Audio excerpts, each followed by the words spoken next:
जो बच्चा बोल नहीं रहा है वो 5 साल की उम्र में अपनी मम्मी पापा को मम्मी पापा बोल रहा है, पहचान रहा है। एक बच्ची आई जो मेरे पास 16 साल की उम्र में आई एंड उसने ज़िंदगी में कभी वो होल्ड ही नहीं कर पाती थी क्योंकि उसके हाथ में पावर ही नहीं था, कोई चीज़ कर ही नहीं पाती थी। 13th बर्थडे पे केक काटा, आई कांटेक्ट नहीं कर रहा है, आपको देख के स्माइल नहीं करेंगे, आपको देख पहचान नहीं रहे हैं, लेकिन जो चीज़ें आप पढ़ा लिखा दो वो सब पढ़ लेंगे। लर्निंग कैपेसिटी उनकी अच्छी होती है। कभी कभी पेरेंट्स रोने भी लगते हैं खुशी के मारे कि मेरा बच्चा 5 साल का था, आज तक मुझे देखकर मम्मा कभी नहीं बोला। अगर 30+ में आप बच्चे पैदा करते हो तो इस तरह के कंडीशंस ज़्यादा बनते हैं। यानी कि आपकी जितनी ज़िंदगी बची है उसमें हम लोग ज़िंदगी देते हैं, ज़िंदगी जीना सिखाते हैं।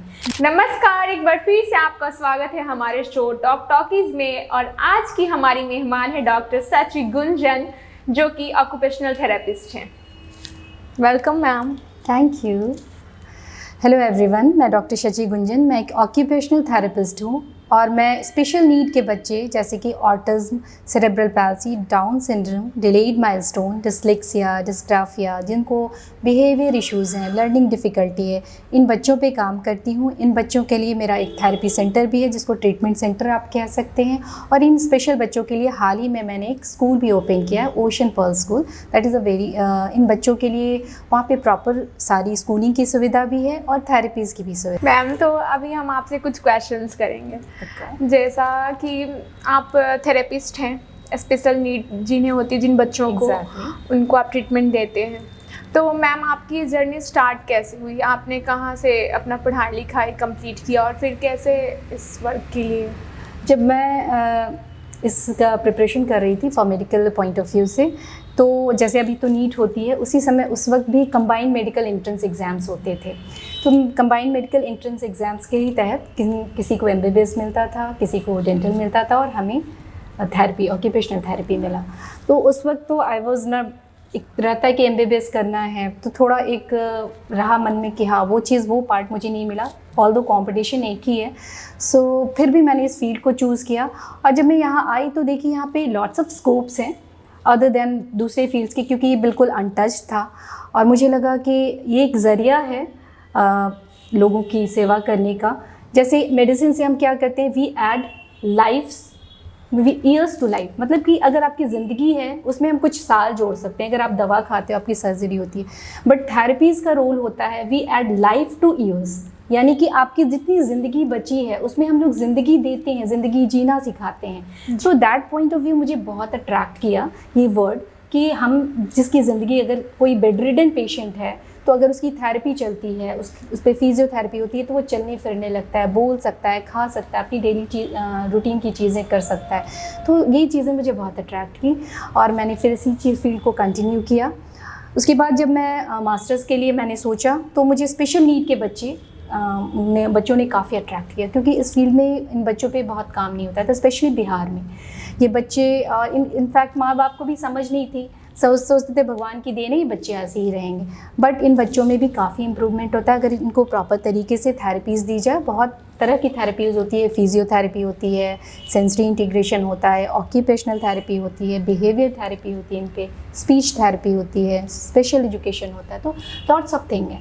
तो इन सारी थेरेपीज़ के थ्रू इन बच्चों को हम नॉर्मल लाइफ लाइन में जोड़ सकते हैं, लाइफ स्ट्रीम में ला सकते हैं, समाज की मुख्य धारा से जोड़ सकते हैं। और ये बात मुझे बहुत अट्रैक्ट की, तो मैंने फिर इसी फील्ड को चूज़ किया और ये मेरे लिए एक पैशन बन गया, इन बच्चों को पे काम करना, इन बच्चों को सुधारने की प्रक्रिया में बहुत आगे तक ले जाना। जो बच्चा बोल नहीं रहा है वो 5 साल की उम्र में अपनी मम्मी पापा को मम्मी पापा बोल रहा है, पहचान रहा है, तो इट्स मतलब बहुत ज़्यादा अच्छा लगता है खुद में।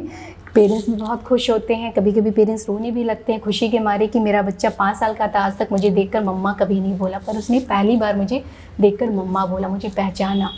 तो ये बहुत ज़्यादा ओवरवेलमिंग सिचुएशन होता है हमारे लिए और बहुत सेटिस्फैक्ट्री भी होता है। मैम, जैसा कि ऑटिज़्म को लेकर लोगों के मन में बहुत सारे मिथ हैं, लोगों को पता नहीं है ऑटिज़्म क्या है, तो आप कुछ ऑटिज़्म के बारे में बताएंगी? जी बिल्कुल। ऑटिज़्म जो है, एक अगर हिंदी में कहा जाए प्रॉपर, तो स्वलीनता, यानी कि अपने आप में रहने का एक प्रक्रिया है। It is a neuro developmental disorder, ठीक है। जब हमारे विकास के क्रम में, जब बच्चा पैदा होता है, उसके बाद जब उसका डेवलपमेंट होता है, तो उसी क्रम में बहुत सारे चेंजेस आते हैं।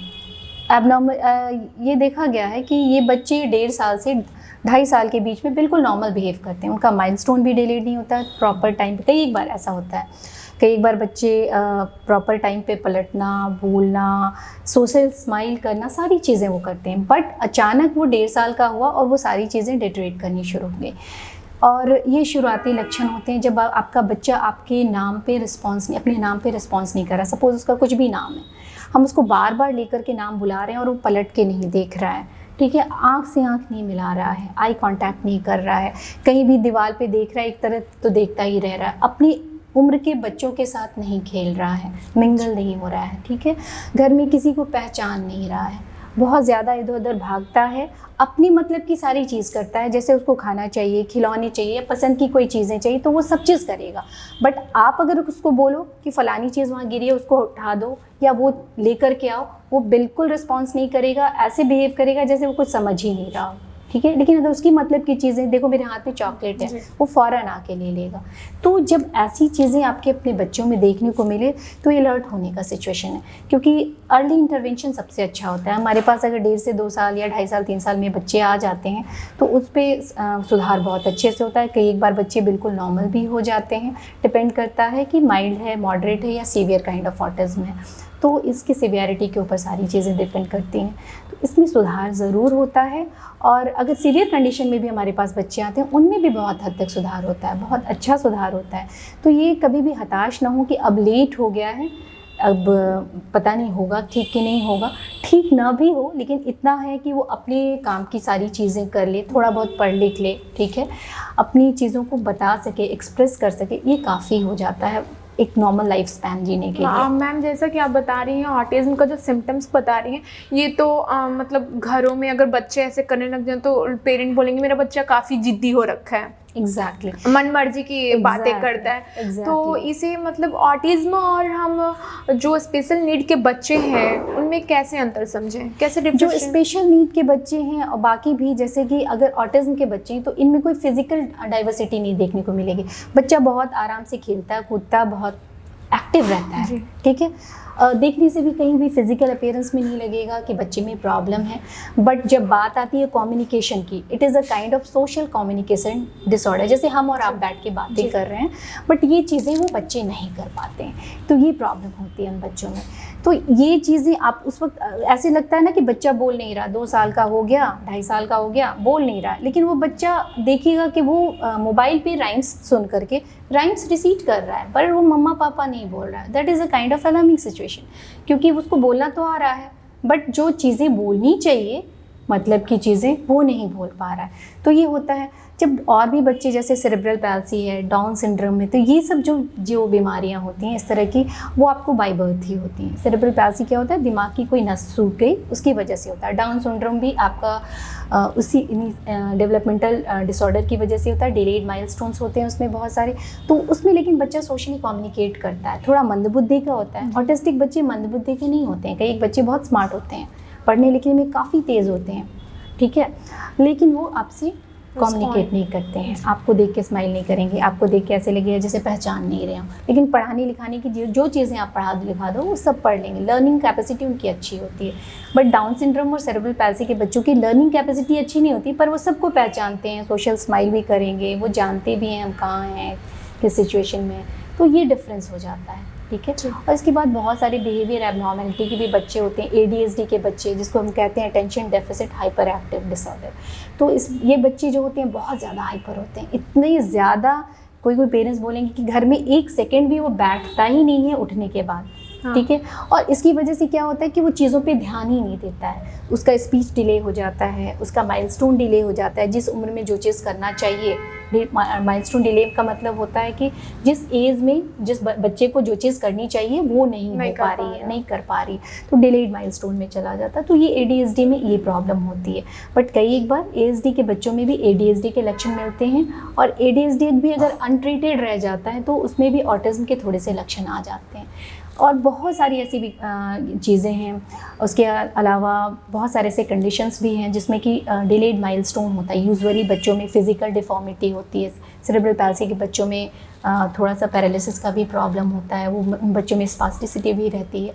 तो ये सारी चीज़ें फिजियोथेरेपी वगैरह से, OT से हम लोग उसको एक लाइन पे लाने की कोशिश करते हैं। हर तरह की थेरेपी बच्चे में रिक्वायर्ड होती है। जिस बच्चे में जो पर्टिकुलर थेरेपी चाहिए होती है उस तरह की थेरेपीज़ हम लोग प्रोवाइड करते हैं एंड बच्चे में अच्छा इंप्रूवमेंट देखने को मिलता है। मैम जैसा अभी आपने बताया डाउन सिंड्रोम के बच्चे, तो मैंने सुना है जो कि डाउन सिंड्रोम वाले बच्चे जो होते हैं वो ज़्यादातर देखा जाता है कि जिन कपल्स का एज काफ़ी ज़्यादा हो रखा है उनके बच्चों में डाउन सिंड्रोम वाली जो बता रही है वो ज़्यादा बनती जी है। हाँ बिल्कुल, क्योंकि देखिए होता क्या है, इनफैक्ट ऑटिज़म का भी जो चीज़ है ना या एडीएचडी जितनी भी है ना, ये थोड़ी सी लेट मैरिज की वजह से, अगर 30+ में आप बच्चे पैदा करते हो तो इस तरह के कंडीशंस ज़्यादा बनते हैं, क्योंकि हमारा शरीर जो होता है ना वो 25 से लेकर 30 तक बच्चों को स्पेशली 21 से माना जाता है, लेकिन ऐसे 25 से लेकर 30 के बीच में काफ़ी अच्छा प्रिपेयर्ड रहता है कि हम कंसीव करें और जितने भी न्यूट्रिएंट्स चाहिए, जितनी भी चीज़ें चाहिए वो बॉडी उसको अच्छे से प्रोवाइड करती है। आफ्टर दैट 35 के बाद वो कंडीशंस हमारे शरीर में थोड़े से घटने लगते हैं, तो वो एक तरह की डिफिशियंसी शरीर भी क्रिएट करती है एंड दैट्स व्हेन उनमें डेवलपमेंट का प्रॉब्लम आने लगता है। तो ये चीज़ें होती हैं, ये बात सही है कि थोड़ा सा लेट है, और ये बहुत बड़ा रीज़न है आजकल इस तरह के बच्चे ज़्यादा होते हैं लेट मैरिजेस की वजह से। इनफैक्ट हमारा खान पान बहुत ख़राब है, ठीक है, बहुत ज़्यादा कोल्ड ड्रिंक्स पीना, जो ड्यूरिंग प्रेगनेंसी मदर्स अगर शराब लेती हैं या किसी भी तरह का इस तरह का नशे का सामान लेती हैं तो उनके बच्चों में एबनॉर्मलिटी के चांसेस रहते हैं। इवन जब बच्चा पैदा होता है अगर उसको बहुत ज़्यादा स्क्रीन टाइम मोबाइल और टीवी के पास बहुत ज़्यादा रखते हैं तो उससे भी प्रॉब्लम बहुत ज़्यादा होता है, और ख़ासकर ऑटिज़म के लक्षण तो बहुत ज़्यादा देखने को मिलते हैं। तो ये सारी चीज़ें जो हमारा आजकल का लाइफस्टाइल है ना, इसकी वजह से भी बहुत प्रॉब्लम हो रही है। हमारे खान पान उस तरीके के उतने शुद्ध नहीं रहे अभी, और दूसरा बात है जंक फूड खाना, फास्ट फूड खाना, इन सब की वजह से भी जो न्यूट्रिशनल डिफिशियंसी है वो काफ़ी हो जाती है, और बच्चे को एक ड्यूरिंग मतलब जब वो कंसीव की रहती है मदर उसी समय वो प्रॉपर न्यूट्रिशन नहीं मिल पाता है, तो इसकी वजह से भी इनके अंदर ये सारी चीज़ें, ये सारी कमियां पाई जाती हैं। मैम जो भी अभी आप सिम्टम्स शेयर कर रही हैं हमसे, मुझे तो लग रहा है कि मतलब ऐसे बच्चे हमारे सोसाइटी में हर घर में देखने को मिलते हैं, और आज की डेट में किसी के भी पेरेंट्स की शिकायत होती है मेरा बच्चा बहुत चिड़चिड़ा हो गया है, मेरे बच्चे में चिड़चिड़ापन बढ़ गई है, इस तरह की शिकायतें करते हैं लोग। सही बात है, क्योंकि देखिए हम जो भी खाते हैं स्पाइसी चीज़ें, जंक फूड, उसमें क्या होता है आपका ओपॉइड लेवल एक होता है ब्रेन में जो बहुत बढ़ जाता है, जो आपके हाइपर एक्टिविटी, आपके इरिटेशन वगैरह को बहुत ज़्यादा बढ़ा देता है। तो इस तरह की जो चीज़ें खाते हैं उससे हमारा न्यूट्रिशनल डिफिशियंसी तो हो ही रहा है, बाकी जो चीज़ें आपके ऐसे हार्मोन्स जो कि आप में एंगर क्रिएट करता है, आप में इस तरह की चीज़ें क्रिएट करता है, उसको बहुत ज़्यादा हाई लेवल पे कर देती हैं। दैट्स वाई बच्चे चिड़चिड़े होते हैं। दूसरी बात है, आपने बच्चे को टीवी के आगे बैठा दिया, उसको आपने फ्रेंच फ्राइज़ दे दिया और कोल्ड ड्रिंक्स पकड़ा दिया, तो एक तो बच्चे का इंगेजमेंट आपने फिज़िकली उसको इंगेज नहीं कराया। बच्चों में ओबेसिटी की भी समस्या बहुत बढ़ रही है, बहुत ज़्यादा बच्चे मोटे होते जा रहे हैं और वो बाहर नहीं खेलना चाहते हैं, तो सेंसरी इश्यूज़ भी जो डेवलप होते हैं, उनके सेंसेस भी प्रॉपर नहीं होते। अगर हम मिट्टी नहीं छुएंगे तो कैसे पता चलेगा कि मिट्टी का टेक्सचर कैसा है? अगर हम बालू पे नहीं चलेंगे तो कैसे एहसास होगा कि बालू पैर पे जब लगता है तो किस तरह का एहसास होता है? कंकड़ पैर में नहीं गड़ेगा तो कंकड़ का गड़ना कैसे एहसास होगा? पेरेंट्स भी ओवर प्रोटेक्टिव होते हैं, मेरा बच्चा डर्टी है, मिट्टी में नहीं खेले, मेरा बच्चा बालू में नहीं जाए। That is a kind of कि उनको लगता है कि that is a kind of hygiene, but ऐसा नहीं है। बच्चों में सेंसिटिव प्रॉब्लम्स इसीलिए आ रहे हैं क्योंकि वो चीज़ों के कॉन्टैक्ट्स में ही नहीं है। बच्चे मोबाइल तो पकड़ते हैं, लेकिन आप उनको कोई ऐसी चीज़ें जो गड़ती हों वो पकड़ा दीजिए। अगर हमारे पास जो बच्चे आते हैं उनको हम लोग स्पाइक्स बॉल देते हैं, वो इतने ज़्यादा इरिटेट होते हैं बिकॉज उन्होंने कभी भी कड़ी चीज़ हाथ में नहीं छुआ ही नहीं, और पेरेंट्स इतने ओवर प्रोटेक्टिव होते हैं कि उस तरह की चीज़ें बच्चों को देना ही नहीं चाहते हैं। तो इससे क्या होता है कि उसे किस तरह की टेक्टाइल सेंसिटिविटी होती है, किस तरह के टेक्सचर्स होते हैं दुनिया में, उनको एहसास ही नहीं है। तो इससे भी बहुत सारे सेंसरी इश्यूज़ डेवलप होते हैं, और हमारे डेवलपमेंट के प्रोसेस में सारी चीज़ें, जितनी भी सेंसेस हैं हमारे 5 सेंसेस, उसको प्रॉपर हर चीज़ मिलना चाहिए। स्मेल का भी है कि हमें हमेशा अच्छा ही स्मेल मिले, तो हम बैड स्मेल को नहीं डिस्क्रिमिनेट कर पाएंगे, है ना? तो ये सारी चीज़ें हमारे सेंसेस में आती हैं। आंखें बहुत सारी चीज़ें देखती हैं, अगर सिर्फ टीवी स्क्रीन देखेंगी, बाहर की चीज़ें नहीं देखेंगी, तो बच्चा टीवी में तो देख करके कुत्ता बिल्ली पहचान लेगा, हो सकता है रोड पे नहीं पहचान पाए, ये प्रॉब्लम हो जाती है। यही ऑटिज्म में बेसिकली यही अभी देखने को मिल रहा है। तो वो चीज़ एक विजुअल डिफेक्ट भी आ जाता है। तो ये सारी चीज़ें हमें समझनी पड़ेंगी कि ये हमारे सेंसेस को अवेयर करने के लिए हमें सोसाइटी से, इन्वायरमेंट से अवेयर होना पड़ेगा। मैम ये तो बात रही रिच फैमिलीज़ की, रिच पेरेंट्स की, कि वो अपने बच्चे में मान लीजिए देख रहे हैं ये क्वालिटीज़ की, हाँ मेरे बच्चे में सिम्टम्स है, तो वो ले जाएंगे इलाज के लिए, चेकअप कराएंगे। लेकिन मैम अगर हम बात करें पुअर चिल्ड्रन की, तो उनके लिए क्या है? देखिए यूजुअली क्या होता है कि पुअर चिल्ड्रन, ये जो प्रॉब्लम होती है स्पेशली ऑटिज्म की, बाकी सेरेब्रल पैल्सी, डाउन सिंड्रोम तो पुअर बच्चों में ही ज़्यादा होते हैं क्योंकि न्यूट्रिशन डिफिशिएंसी उन लोग में होती है, दैट्स वाई। लेकिन ऑटिज्म के भी लक्षण अभी देखने को पुअर स्ट्राटा में भी मिल रहे हैं, जस्ट बिकॉज कि वहाँ के भी बच्चे ऐसा नहीं हैं, बहुत ज़्यादा सेंसेस अवेयर नहीं रहते हैं। और एक चीज़ है कि इस तरह के बच्चों में स्पेशली गवर्नमेंट लेवल की तो मैं नहीं जानती हूँ कि क्या होता है काम, लेकिन गवर्नमेंट भी इस सेक्टर में बहुत हद तक बहुत सारे NGOs एंड ट्रस्ट के थ्रू काम कर रही है। मैं भी जो अपना स्कूल खोल रही हूँ वो ट्रस्ट के थ्रू ही चला रही हूँ, बट उस लेवल से काम करना होगा, अवेयरनेस फैलाना होगा। और हमारी संस्था इस तरह के बच्चों पे वीक में 1 डे फ्री ऑफ कॉस्ट सेवा देती है, ताकि उन बच्चों को, उन पेरेंट्स को हम एक सिखा सके कि आपको बच्चे के साथ घर में कैसे बिहेव करना है। ये चीज़ें पेरेंटल अवेयरनेस का हम लोग प्रोग्राम करते हैं। हमारे पास बच्चा 45 मिनट्स टू 1 आवर के लिए आता है जिसमें हम थेरेपी देते हैं, बट ऐसी चीज़ें थेरेपी में नहीं होती जो पेरेंट्स घर पे नहीं कर पाएँ। घर पे कैसे बच्चे से बात मनवानी है, कैसे क्या करना है, वो सारी गाइडलाइंस हम दे के जाते हैं। तो इन बच्चों पे हमारा उस तरीके से भी काम होता है। और होपफुल कि आगे गवर्नमेंट इसमें कुछ इस सेक्टर में और बड़ा चीज़ करे, क्योंकि इस तरह के बच्चे बहुत हो रहे हैं। हमारी संस्था अवेयरनेस प्रोग्राम भी टाइम टू टाइम रखती है, स्कूल्स में, स्लम एरियाज़ में भी हम लोग कभी कभी प्रोग्राम्स करते हैं जहाँ पे इस तरह के बच्चे हैं। तो ऐसा अपनी तरफ से हम लोग जितनी कोशिश कर सकते हैं करते हैं। और अभी जो मैंने अपना एक ट्रस्ट शुरू किया, इसके थ्रू हमारा यही कैंपेन है कि हम लोग दूर दराज इलाकों में भी जहाँ इस तरह के बच्चे हैं कैंप लगाएं, और उस तरह के बच्चे को स्क्रीन आउट करके, कुछ नहीं तो पेरेंट्स को ही कम से कम 1 मंथ की ट्रेनिंग दे दें, क्योंकि वो यहाँ पे स्टे करके रहना, थेरेपी कराना, दैट इज़ नॉट उनके लिए पॉसिबल ना हो। बट कुछ चीज़ें हम लोग उनको ऐसी बता दें जो वो घर पे कर सके और बच्चों में इम्प्रूवमेंट हो जाए, क्योंकि ऐसा होता है। Therapy is not a kind of medicine की कोई दवा नहीं है कि हमने खिला दिया और उससे ठीक होगा। इट्स अ प्रोसेस, उसमें सोशल बिहेवियर है, आपके बहुत सारे एक्सरसाइजेज हैं, बहुत सारे बिहेवियर मॉडिफिकेशन के पैटर्न है। पेरेंट्स को भी बताना पड़ता है कि आपको बच्चे को कहाँ ना बोलना है, कहाँ हाँ बोलना है, उससे क्या करवाना है, कैसे करवाना है। तो वो सब सारी लर्निंग फेज़ में आती है और हम सब पेरेंट्स को ही बताते हैं, ये चीज़ें सिखाते हैं। मैम इस तरह के बच्चे जो हैं वो पैरा ओलंपिक गेम तक जा रहे हैं, ओलंपिक तक जा रहे हैं, तो मैम उनका सफ़र जो रहता होगा वो कितना हार्ड है, कितना स्ट्रगल से भरा हुआ है, और कैसे पहुंच रहे हैं वहाँ तक? देखिए अभी तो हम जिस सेक्टर पे काम कर रहे हैं वो बच्चे ही हैं छोटे, बट ये स्कूल जो हमारी जो ओपन हो रही है इसमें वोकेशनल ट्रेनिंग, स्पोर्ट्स की भी सारी चीज़ें हम लाएंगे। देखिए पहले तो बच्चों में हम लोग ये स्क्रीन आउट करते हैं कि कौन सा बच्चा क्या कर सकता है, अगर, और दूसरा है कि इंटरेस्ट की बात, अगर उसको इंटरेस्ट है तो उस इंटरेस्ट में फिर हम उसको ग्रूम अप करते हैं। सपोज़ किसी बच्चे को ओलंपिक्स में जाना, अगर खेलना है तो उसको जैवलिन थ्रो करना है या कुछ इस तरह की चीज़ें और भी करनी है। जिन बच्चों के हाथ में खराबी है लेकिन वो दौड़ अच्छा सकते हैं, तो वो सारी चीज़ें, तो इस तरह की चीज़ों के लिए भी हम प्रॉपर एक ट्रेनिंग देंगे। इसके अलावा वोकेशनल ट्रेनिंग बहुत सारी चीज़ें हम उसमें प्रोग्राम में, कंप्यूटर ट्रेनिंग से लेकर के आर्ट एंड क्राफ्ट एंड कुछ भी नहीं, कैंडल मेकिंग, फिर आपका ड्राइंग, पेंटिंग, जो भी इस तरह की चीज़ें हम लोग ला रहे हैं, ताकि एक एज की बाद क्या होता है कि 12-15 साल के जो बच्चे हैं अब उसमें लगता है कि बहुत इम्प्रूवमेंट नहीं हो सकता है, तो हमें कुछ तो उनको देना होगा ताकि वो अपनी लाइफ को आगे लीड कर सकें। तो इस तरह का प्लेटफॉर्म हम तैयार कर रहे हैं। और ये स्ट्रगलिंग वाला फेज़ तो होता ही, स्पेशली जो गाँव के बच्चे हैं उन बच्चों के लिए बहुत ज़्यादा मुश्किल होती है। वो फिज़िकली भी इम्पेयर्ड हैं एंड पैसे भी उतने नहीं हैं, तो गवर्नमेंट सेक्टर से इस तरह का कुछ प्रोविज़न होता है। और बहुत सोचिए तो फंडिंग्स भी वैसे नहीं हो पाती है, बट हम इस अपने ट्रस्ट के थ्रू, हमारे संस्था के थ्रू हम इस तरह के बच्चों को ज़रूर ग्रूम अप करेंगे, क्योंकि कोई भी ट्रस्ट में फंडिंग तो होती है अगर बाहर से किसी ने डोनेट किया और उसको प्रॉपर तरीके से आपने यूज़ किया।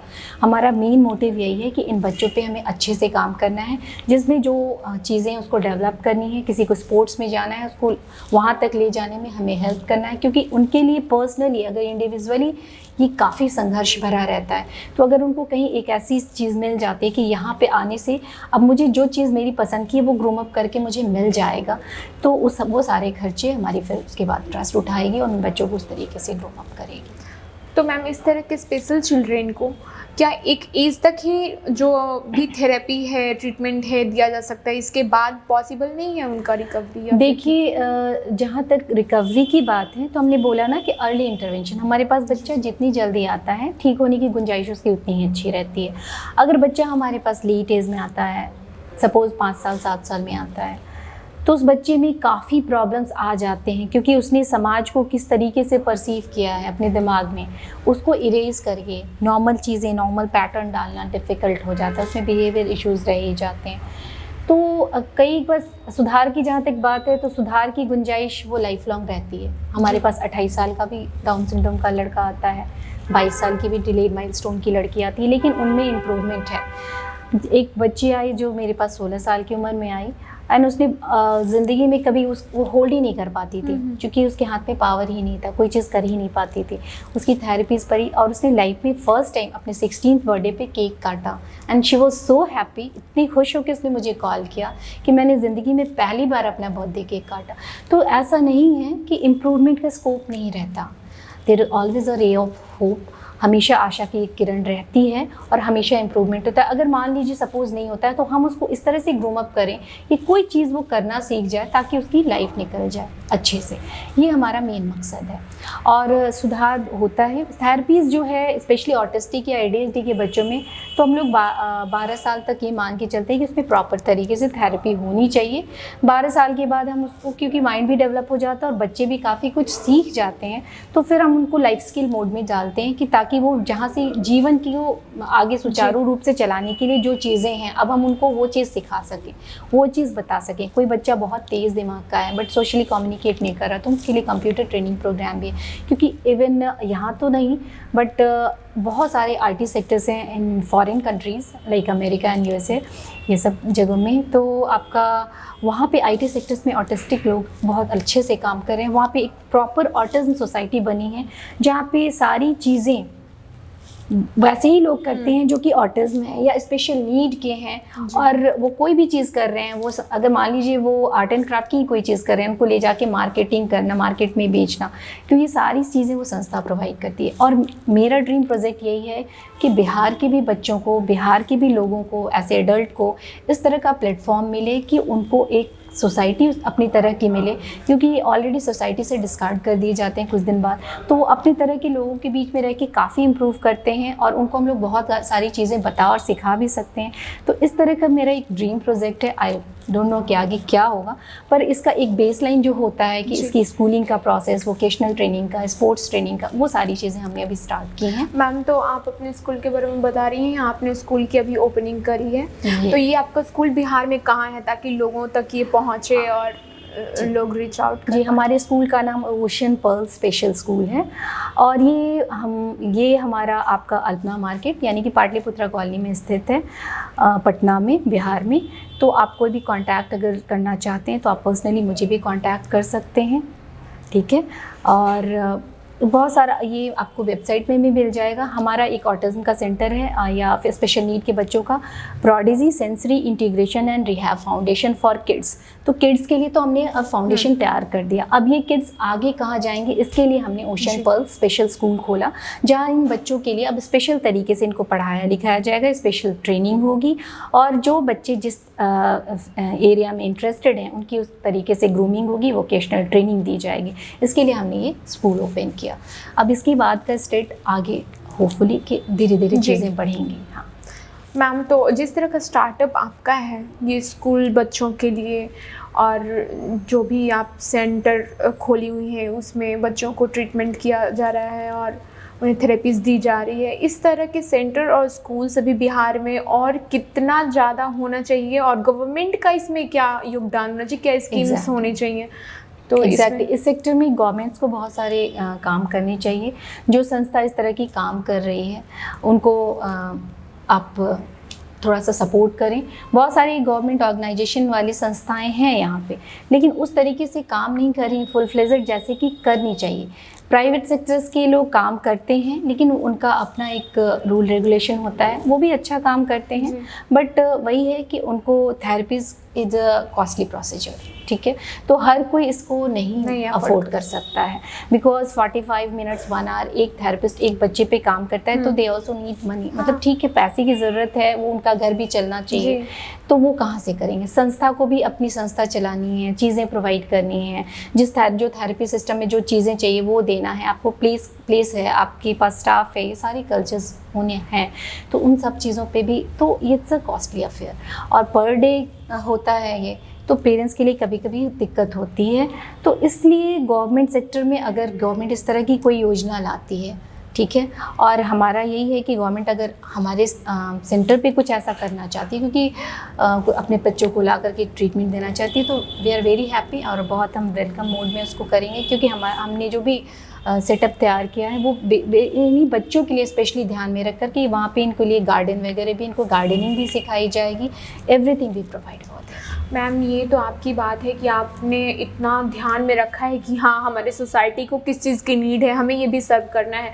लेकिन अभी लाइफस्टाइल जितना तेज़ी से चेंज हो रहा है, चेंजेस आ रहे हैं और मॉडर्निटी बढ़ती जा रही है, तो इसमें तो हम इस तरह की ही बच्चों को ज़्यादा देख रहे हैं। Exactly. इस तरह के ही बच्चे ज़्यादा अभी दिख रहे हैं हमें हमारे सोसाइटी में, जो कि चिड़चिड़े हैं, लोगों से बात नहीं करना, सोशल इंटरेक्शन नहीं है, मोबाइल पे चिपके रहना, ये सारी चीज़ें देखने को मिल रही है। इसमें तो और नीड है इस तरह के सेंटर और स्कूल्स खोले जाने की। तो इसमें गवर्नमेंट को इसमें सबसे ज़्यादा जो है हेल्प करना चाहिए, ताकि लोग आगे आएँ और पुअर चिल्ड्रन जो हैं उनका भी इलाज हो पाए। एग्जैक्टली। और मेरा भी यही ड्रीम है कि it's a kind of state of art बने, ताकि एक छत के नीचे इस तरह के स्पेशल नीड के जितने भी बच्चे युवा जो भी हैं, नॉट सिर्फ बच्चे ही नहीं, अब मेरा टारगेट है कि युवा भी, जो बच्चे अब जिनको प्रॉपर ट्रीटमेंट नहीं मिल पाया, बट अभी भी उन पे हम लोग काम करके उनको लाइफ लाइन में, जो लाइफ स्ट्रीम है उसमें ला सकते हैं, समाज की मुख्य धारा से जोड़ सकते हैं, तो इन बच्चों पे काम किया जाए।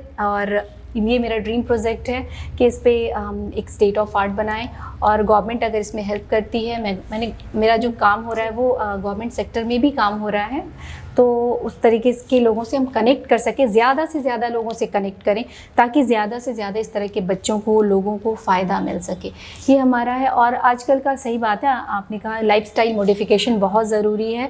हम एक जैसे चीज़ें आप आजकल कर रहे हैं, एक तो लेट मैरिज है, दूसरा है हमारा खान पान, तीसरा मोबाइल। सबसे बड़ी दुश्मन है आज के डेट में मोबाइल, जिसकी वजह से ये प्रॉब्लम, ये समस्या बहुत ज़्यादा बढ़ती जा रही है। तो अगर आपका बच्चा बहुत ज़्यादा मोबाइल पे रहता है, तो प्लीज़ उसको मोबाइल ना दें, और उसको पार्क एक्टिविटी में ले जाएं, अपने साथ, जितना उसको अपने साथ रख सके, जितना उसके साथ इंटरेक्ट कर सकें, अपने सिमिलर एज ग्रुप के बच्चों के साथ रखें, दादा दादी, नाना नानी सबके पास रखें, ताकि आपका बच्चा सोशली इंटरेक्टिव हो और इस तरह की समस्या से ग्रसित ना हो। Thank you so much, ma'am, for giving your precious time here. Thank you Sonu, आप बहुत अच्छा लगा आपसे मुझे बात करके। धन्यवाद आप सभी का मुझे सुनने के लिए। मिलते हैं अगले एपिसोड में एक और नए मेहमान के साथ, और इस तरह से हमारा और आपका दोनों का इंतज़ार फिर अगले हफ्ते ज़रूर ख़त्म होगा। धन्यवाद।